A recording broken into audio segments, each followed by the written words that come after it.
Un saludo, Dios les bendiga a todos, hermanos, hermanas. Un gusto poder saludarles. Es un privilegio poder participar de este programa y llegar hasta sus hogares una vez más con el tema de la guía correspondiente al sábado 2 de julio. El tema para esta ocasión es: sobre él recayó el castigo. Esa será nuestra lección a repasar y esperamos que sea de mucho provecho para cada uno de ustedes. La lectura está en el libro del profeta Isaías, capítulo número 53. Es un pasaje muy conocido realmente, capítulo número 53 del libro del profeta Isaías, versículo número 3 al 6, y leeré el texto en la Nueva Versión Internacional. Leo este texto, dice: despreciado y rechazado por los hombres, varón de dolores, hecho para el sufrimiento. Todos evitaban mirarlo. Fue despreciado y no lo estimamos. Ciertamente Él cargó con nuestras enfermedades y soportó nuestros dolores. Pero nosotros lo consideramos herido, golpeado por Dios y humillado. Él fue traspasado por nuestras rebeliones y molido por nuestras iniquidades. Sobre él recayó el castigo, precio de nuestra paz. Y gracias a sus heridas fuimos sanados. Todos andábamos perdidos como ovejas, cada uno seguía su propio camino, pero el Señor hizo recaer sobre él la iniquidad de todos nosotros. Amén. Esa es la lectura para esta oportunidad, y como ya lo mencioné, el tema para esta ocasión es: sobre él recayó el castigo. Hay una verdad central que es en torno a lo que gira este pasaje y esta enseñanza, y es que Dios colocó el pecado de todos nosotros en su Hijo. Dios colocó el pecado de todos nosotros en su Hijo. Esa es la verdad central, y en la introducción se nos menciona que el pasaje que hemos leído es parte de lo que se conoce como los cantos del siervo sufriente. En esta oportunidad vamos a dedicar espacio para este cuarto y último de los cantos. Y como Isaías no da mayores detalles sobre la identidad de este siervo sufriente, se han elaborado diversas formas de interpretarlo. Entre ellas podemos mencionar, por ejemplo, en el caso del eunuco que venía de adorar a Jerusalén, cuando iba leyendo el pasaje de Isaías, justamente el pasaje que hemos leído, él se preguntaba si el profeta hablaba de sí mismo o de algún otro. De la misma manera, los judíos hacen una interpretación del siervo sufriente como si se tratase del mismo pueblo de Israel. Por su parte, también los cristianos tienen su propia lectura del pasaje. Y la lectura que los creyentes hacen es que ven en el siervo sufriente una anticipación profética de los sufrimientos o los padecimientos de nuestro Señor Jesucristo. Los cantos que he mencionado describen la pasión del Hijo de Dios. La lección que hoy hacemos, mencionamos, desarrollamos, está basada en uno de esos cantos, que justamente es el capítulo 53. En el cuerpo o el desarrollo de esta enseñanza tenemos 3 puntos importantes. El primero de ellos dice: despreciado de los hombres. Notamos acá que parte del sufrimiento que experimenta nuestro Señor Jesús se debió al rechazo que los seres humanos, que los hombres hicieron de su persona. Por eso dice el versículo número 3: despreciado y rechazado por los hombres. Los seres humanos no vieron estima en él, como se menciona en este versículo. Fue despreciado y no lo estimamos. Jesús fue una persona buena, una persona justa, una persona llena de ternura. Pero a pesar de eso fue cruelmente rechazado por su pueblo, por los seres humanos. Y a pesar de que él haya sido una persona buena, inofensiva, lleno de ternura, experimenta el mayor rechazo que puede recibir alguien que se dedica a desarrollar un pensamiento y una obra de bondad, de nobleza y de misericordia. Su mensaje de perdón y reconciliación en realidad se convierte en la razón principal por la que fue rechazado, ya que curiosamente, paradójicamente, los seres humanos somos así. No se valora el mensaje oportuno, no se valora el mensaje de bien, no se valora el mensaje de misericordia, porque todos están empeñados en escuchar nuevas noticias que diferentes, de diferente índole, menos un mensaje lleno de bondad y misericordia. Ese mensaje de reconciliación, ese mensaje de perdón, ese mensaje de esperanza, se convirtió en un mensaje inoportuno para ellos y fue despreciado. La raíz de ese rechazo es porque se necesitaba mucha honradez para poder aceptar esa verdad, esa realidad.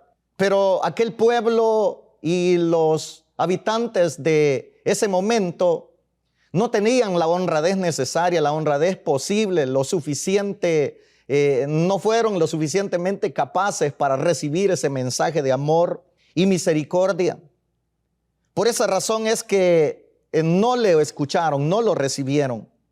Su forma de pensar, su forma de actuar, su forma de proceder no les permitía ser sinceros consigo mismo. Porque a pesar de que ellos fueron un pueblo muy religioso, pero también estaban llenos de mucha hipocresía, de apariencias religiosas. Y aun y cuando ellos tenían mucho bagaje religioso, conocimiento escritural, la verdad es que su apariencia religiosa no les permitió aceptar ese mensaje de esperanza.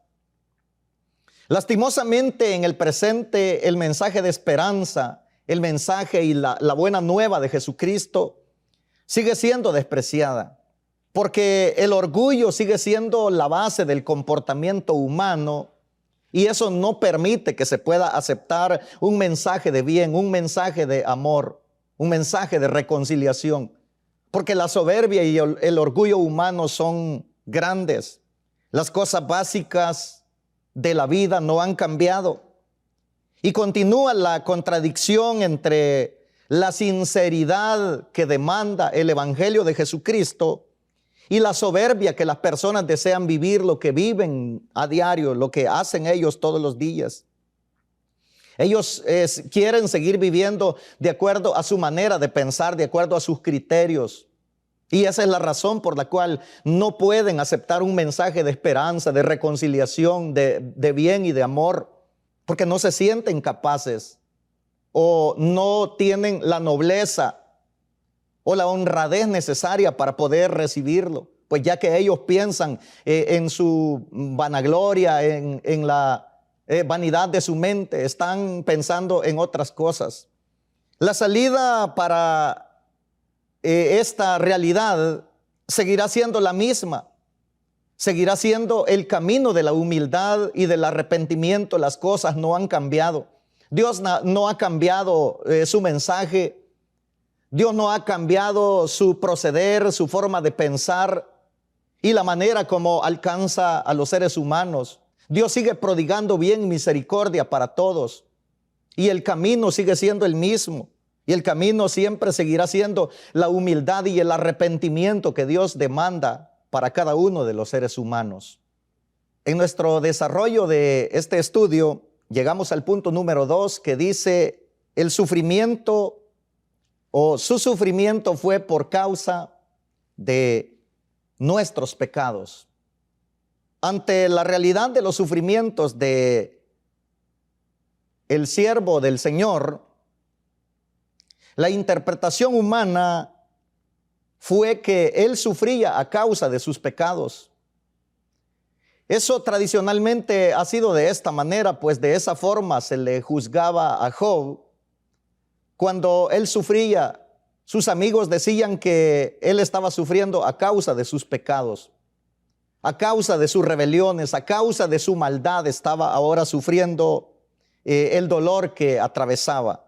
Por esa razón es que nosotros también encontramos en la Escritura, y justamente en el versículo número 4, que esa fue la interpretación que se le dio al sufrimiento y al desprecio que Jesús padece.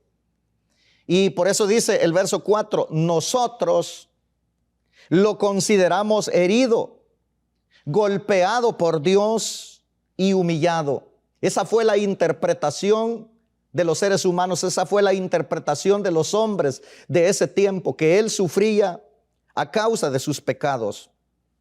Y por esa razón es que cuando Jesús se encontraba en la cruz, algunos decían, creyó en Dios, veamos si ahora le libra. Si es que tuvo confianza en Señor, veámosle. Dios vendrá si le quiere, si le ama, vendrá en respuesta de él ahora. Porque ellos creían que el sufrimiento del Maestro, el sufrimiento del Señor se debía a causa de sus pecados. Pero Jesús no fue herido por sus propios pecados. Contrariamente a eso, Él tomó nuestro lugar, Él sufrió por nuestros pecados. Él tomó el lugar de la víctima sustituta para cargar con las culpas de su pueblo, con las culpas nuestras.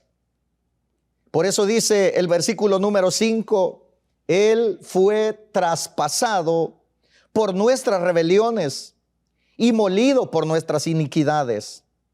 Sobre Él recayó el castigo, precio de nuestra paz, y gracias a sus heridas fuimos nosotros sanados. Jesús recibió el castigo que justamente merecíamos nosotros, el castigo que nos correspondía, por nuestras rebeliones, por nuestros pecados, por nuestra desobediencia, por nuestra rebelión y soberbia delante de Dios. El injusto desprecio que recibe Él y las heridas que recibe, el menosprecio de la gente, todo eso se convierte ahora en la base que nosotros necesitábamos para ser salvos y ser sanados. Porque íntegramente el Señor nos ofrece salvación, vida eterna y plena sustancia de fe y de vida para nosotros. Encontramos en la Escritura que nosotros somos sanados ahora, o podemos ser sanados de nuestros males, no solamente espirituales, sino también físicos, morales, y ser sanados de todas las deformaciones de la mente humana, de todas aquellas formas de vida en las cuales anduvimos en otro tiempo. Podemos nosotros quedar ahora satisfechos que en el Hijo de Dios encontramos esperanza y en su sacrificio hallamos salvación y salud para nuestros cuerpos. La salvación a través de Jesucristo es completa y todo nuestro ser, como lo dice Pablo, cuerpo, alma y espíritu, son parte de ese bien que Dios nos ha impartido, el bienestar para nosotros.